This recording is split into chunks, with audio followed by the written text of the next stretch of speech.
Hello guys, तो आज की वीडियो में हम बात करेंगे इंक्रीज्ड इंट्राक्रेनियल प्रेशर।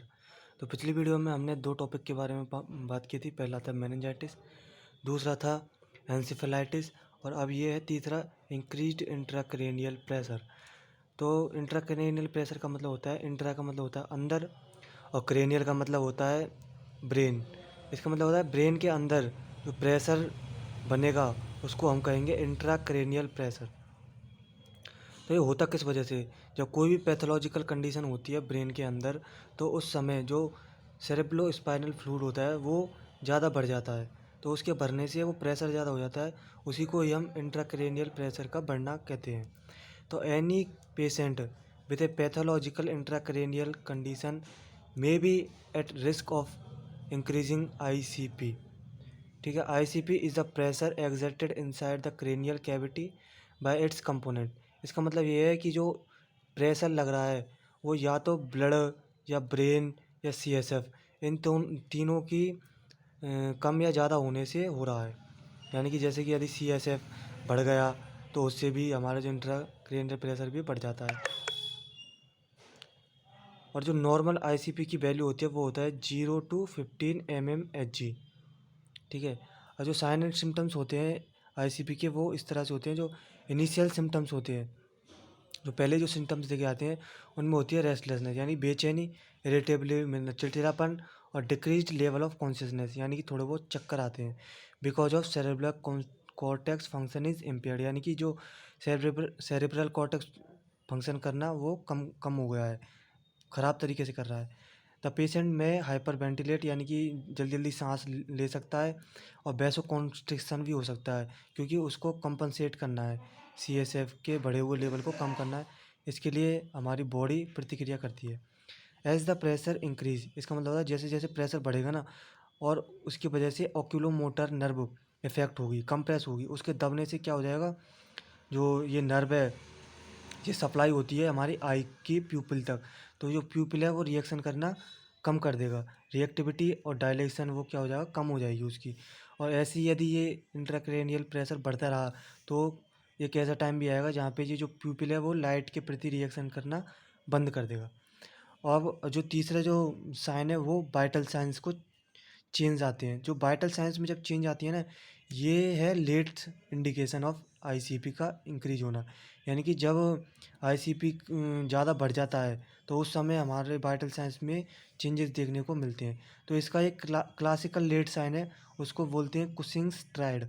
इस कुशिंग ट्रांस में क्या होता है, increased ICP characterized by bradycardia. Bradycardia हो जाता है, इसमें इरेगुलर रेस्पिरेशन हो जाता है, एंड आर्टीरियल हाइपरटेंशन हो जाता है। आर्टीरियल हाइपरटेंशन में भी इंक्रीज सिस्टोलिक ब्लड प्रेशर होता है, जबकि डायस्टोलिक प्रेशर सेम रहता है, रिजल्टिंग इन वाइडनिंग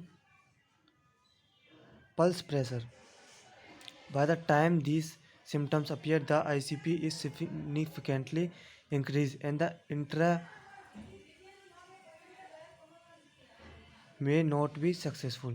यानी कि इंटरवेंशन में नॉट भी सक्सेसफुल। इसका मतलब है कि जब ये जो वाइटल साइंस देखने को मिलते हैं कुशिंग ट्रायड के रूप में, तो उस समय बहुत लेट हो चुका होता है किसी भी इंटरवेंशन को देना, तो उस समय ये ज़्यादा काम नहीं आएंगे इंटरवेंशन।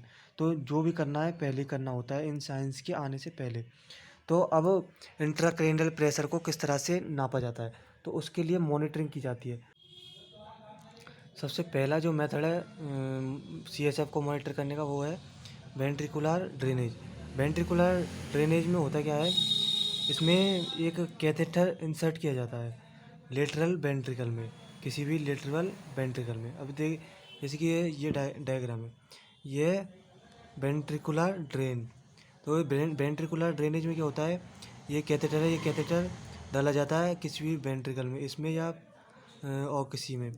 ठीक है, तो इसमें डाला जाता है। तो डालने के बाद ये जो ये CSF ड्रेनेज दिख रहा है आपको, इसका ये जो मेथड है, इसका एक फ़ायदा ये है कि इससे जो बड़ा हुआ CSF है उसको निकाला जा सकता है।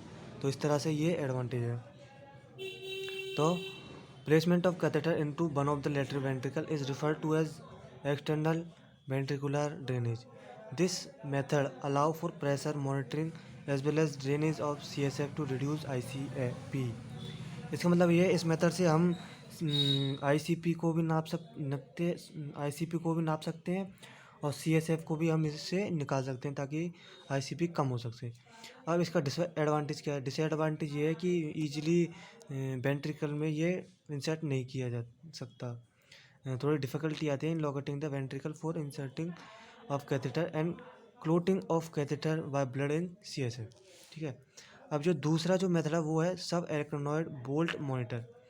To allow communication with subarachnoid space, a subarachnoid bolt can be tightly screwed in the burr hole after the dura has been punctured।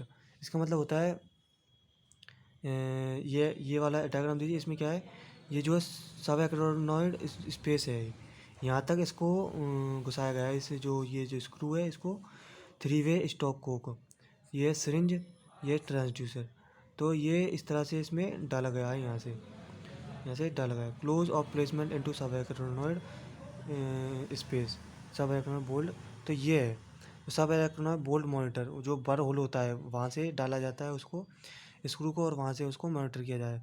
इसका एडवांटेज ये है कि ये आसानी से डाला जा सकता है, पर इसका डिसएडवांटेज ये है कि occlusion of sensory portion of the bolt with brain tissue and inability to drain CSF।